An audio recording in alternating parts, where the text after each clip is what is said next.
Meu nome é Feliciano, bem-vindos ao canal A Hora do Além. Se chegaram por uma indicação do YouTube, eu peço para que façam a sua inscrição. Se já forem inscritos, muito obrigado. Nesse vídeo, teremos um relato enviado pelo Sr. Orlando. Então fiquem agora com o relato do inscrito do canal A Hora do Além. Bom dia, Feliciano. O meu nome é Orlando Nascimento. Tenho 69 anos e vou contar um relato que aconteceu comigo quando eu tinha 21 anos. Tudo aconteceu no ano de 1975. Eu sou natural de uma cidade no interior do Paraná, ao qual eu não vou revelar o nome aqui. Quando eu tinha 20 anos, eu vim morar aqui em São Paulo, capital, onde eu moro até os dias de hoje. A minha tia, mais velha, da parte da minha mãe, estava trabalhando aqui em São Paulo e consegui um emprego para que eu trabalhasse com um dos seus amigos da igreja. Eu vim para São Paulo. Quando eu cheguei aqui na capital, tudo era diferente. Era uma selva de pedra. Eu era uma pessoa que havia morado apenas no meio do mato. Não conhecia nada. Passado cerca de um ano, eu já estava estabelecido aqui em São Paulo. Já tinha minha rotina de trabalho. Conhecia bem a região onde eu morava. Nessa época eu já não estava mais morando com a minha tia. Ela morava em uma casa no mesmo bairro, mas eu consegui alugar um quartinho com outro amigo de trabalho. Eu o chamarei aqui de José. O José também era do interior, só que de Minas. Nós dois trabalhávamos na mesma empresa, que fabricava peças automotivas. O José tinha uma irmã mais velha, que morava junto conosco, que eu chamarei aqui de Zélia. E tinha uma outra prima dele que também veio da mesma cidade, que eu chamarei aqui de Josi. Então morávamos nós quatro. De vez em quando, tinha outro funcionário da mesma empresa em que nós trabalhávamos e ficava conosco no final de semana, mas geralmente ele ia para o interior de São Paulo, na casa dos seus pais. Era comum que nós quatro saíssemos durante o final de semana, pois nos anos 70 tudo era diferente aqui em São Paulo. Sempre teve a criminalidade, mas não como nos dias atuais. Nós frequentávamos os bailes daquela época. Só que eu e o José tínhamos um costume. Nós brincávamos com tudo. Não levávamos nada a sério. Nós já tínhamos ido visitar alguns cemitérios na capital, mas naquele final de semana combinamos no domingo que iríamos visitar um dos cemitérios mais famosos aqui de São Paulo. As meninas ficaram ansiosas para conhecer o local. Eu não vou dizer aqui que eu fiquei ansioso, mas eu fiquei sim na expectativa de conhecer o local. Nessa época não tinha crenças que eu tenho hoje. Nessa manhã de domingo, acordamos cedo, tomamos café em uma padaria que ficava na esquina próximo à nossa casa e fomos fazer o percurso até esse cemitério. Esse cemitério era diferente dos outros cemitérios que nós tínhamos visitado. Era enorme. Você via ao longe o tamanho daquele local. Era uma coisa até que chegava a assustar, em pensar em tantas pessoas que estavam sepultadas ali. Entramos no cemitério, começamos a caminhar. E uma coisa chamou a nossa atenção. Quando estávamos andando em uma das ruas do cemitério, nós vimos um túmulo bonito, de mármore. Era o túmulo mais bonito que eu tinha visto na minha vida. Chegamos próximo ao túmulo e as meninas começaram a ler os nomes e as datas de nascimento e falecimento das pessoas que estavam sepultadas naquele local. Só que ao lado do túmulo, nós notamos que havia uma imagem. Era uma imagem como se fosse uma imagem de um homem. Eu vou descrever em detalhes. Essa imagem tinha meio metro de altura e era um homem que estava com vestimentas antigas, com uma cartola na cabeça e segurando uma bengala.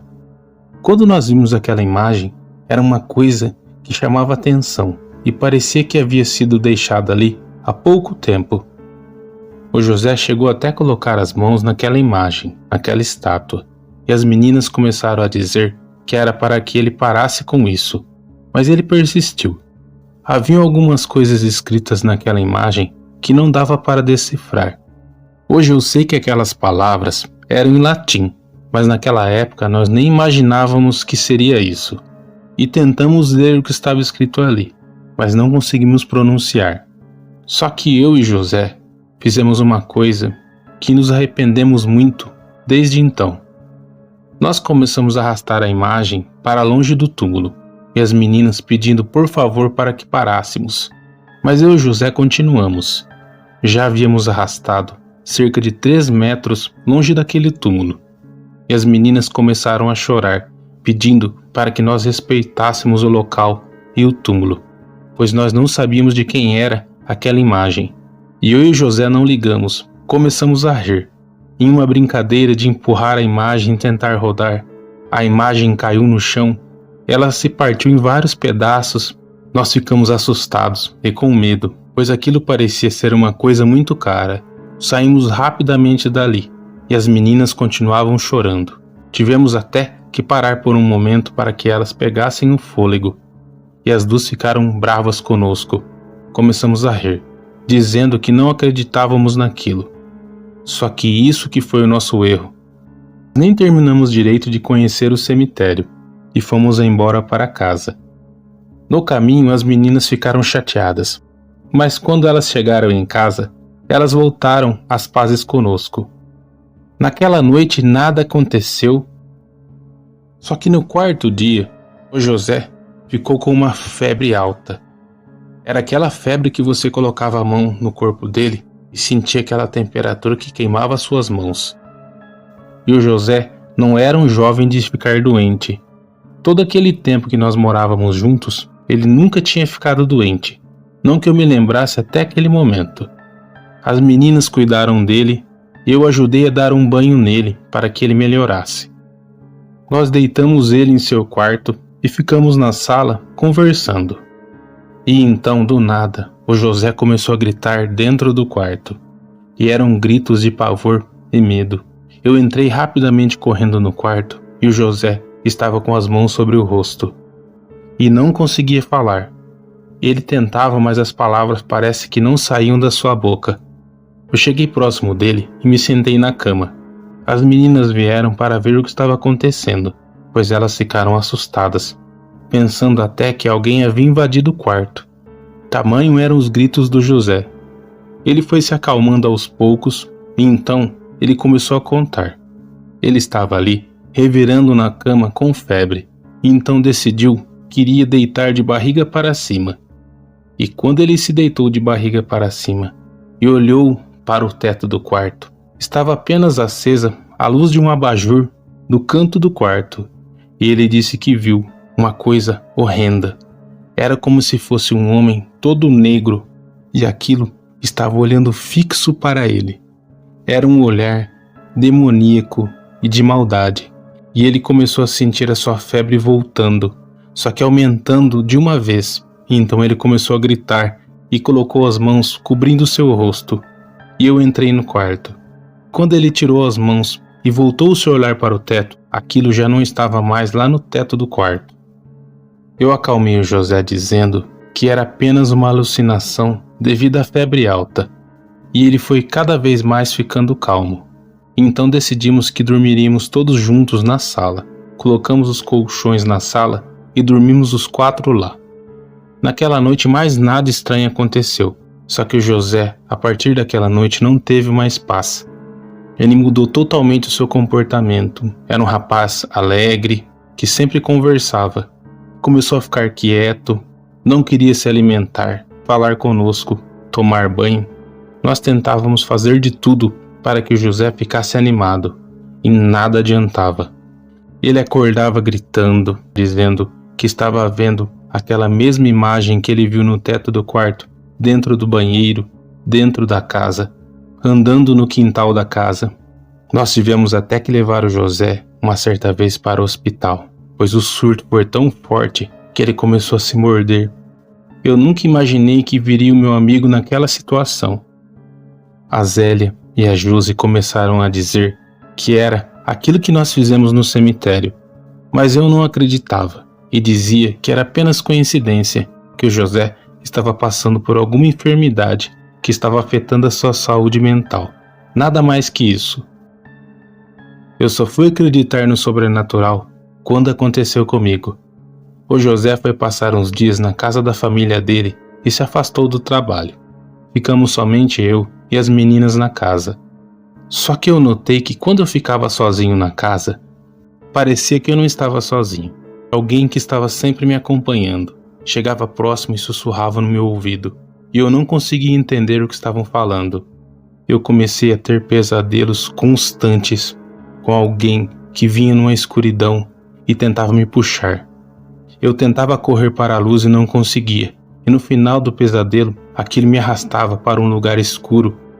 E era um escuro tão profundo, e eu sentia como se eu fosse me esvaziando. Isso persistiu por uns dias, até que as meninas tomaram a decisão de falar com uma vizinha. Essa vizinha era uma senhora religiosa. Quando elas contaram essa situação para ela, ela veio nos visitar. Em uma tarde ela foi tomar um café e conversou com as meninas e depois falou comigo. Ela me disse que eu tinha que ter cuidado, e eu dei em detalhes a descrição de como era aquela estátua. Essa mulher, quando eu disse como era a estátua, arregalou os olhos e disse: "Meu filho, vocês mexeram com coisa brava. Vai dar muito trabalho para que vocês corrijam isso. Vão ser dias e dias de oração." Nessa época, eu quase não tinha fé nenhuma. Eu sempre acreditei em Deus, mas eu não acreditava nessas coisas de santidade, de espiritualidade. Não tive mais paz. Eu acordava arranhado, com mordidas no meu corpo, quando eu conseguia dormir, e os pesadelos foram se tornando ainda mais frequentes. Eu acordava gritando de madrugada, e isso foi tomando uma proporção tão grande que as meninas já não queriam mais ficar morando na mesma casa que eu, e arrumaram um jeito de ir cada uma para a casa de uma amiga, e me deixaram sozinho. Eu procurei essa vizinha, ao qual eu vou chamar aqui de Doroteia. Essa senhora, então, começou um círculo de oração com algumas de suas amigas da igreja, e eu participei. Parecia que quanto mais eu orava, mais aquilo aumentava, e vinham na minha cabeça pensamentos até de tirar a minha própria vida. Era como se alguém estivesse tentando tomar conta de mim e da minha sanidade. Duraram dias e dias, como ela disse, de orações. E eu também estava preocupado com José, que não voltava do interior. E eu, graças a Deus, depois de muita luta e de aceitar a Deus, eu fui liberto. Eu fui naquele túmulo e fiz uma oração. As meninas não quiseram me acompanhar no cemitério, mas a Doroteia me acompanhou. Quanto ao José, ele não voltou mais a ter a sua sanidade, e ele infelizmente chegou a ser internado em um sanatório. Ficou por muito tempo internado no local e depois teve alta. E infelizmente ele faleceu com apenas 32 anos de idade. Quanto a Zélia e a Josi, elas me culparam de tudo o que aconteceu. Eu sei que realmente eu fui culpado, assim como José. Eu pude me libertar. E eu tentei fazer de tudo para que José fosse liberto. Infelizmente eu não consegui. Acabei perdendo o meu amigo. Foi uma coisa que mexeu muito comigo e que me deixa triste até hoje. Graças a Deus, a Doroteia me ajudou muito. Agradeço muito a ela até hoje, que já é falecida há muitos anos. Isso também levou a termos laços familiares, pois a Doroteia acabou se tornando a minha sogra. Eu conheci durante esse tempo a sua filha mais velha e nós nos casamos. E estamos juntos até os dias de hoje. Hoje eu tenho 6 filhos, 12 netos, e a partir disso tudo que aconteceu, eu abri meu coração a Deus. E eu sempre peço perdão por tudo que eu fiz, e também para que o José descanse em paz. Sei que alguém pode até me julgar, mas só eu sei o que eu passei. Eu quase fiquei louco e perdi totalmente a minha sanidade, devido a brincadeiras que eu e José fizemos no cemitério. Quebramos algo que pertencia a alguém. E isso não se faz. Temos que respeitar o ambiente do cemitério e tudo que lá foi deixado. Agradeço muito você, Feliciano, se você conseguir publicar esse relato aqui no seu canal. Espero que isso sirva de lição para alguém que não faça esse tipo de coisa. nem o mínimo do que eu fiz. Que Deus abençoe você, sua família, os inscritos, membros e amigos aqui do canal A Hora do Além. Muito obrigado, Sr. Orlando, por ter compartilhado esse relato conosco aqui no canal. Eu gostaria também de agradecer a cada um de vocês, amigos, que chegou até o final do vídeo, que sempre compartilham, deixam um like e comentam. A vocês também que estão chegando hoje aqui no canal, sejam bem-vindos. Caso vocês queiram me enviar os relatos, pessoal, eu vou deixar na descrição do vídeo o link que irá direto para o WhatsApp do canal. Eu estava deixando na descrição no comentário fixado, mas alguns inscritos estão dizendo que não estão vendo o comentário. Por esse motivo, o link estará na descrição do vídeo. Que Deus abençoe a cada um de vocês, suas famílias e seus amigos. Muito obrigado, até o próximo vídeo.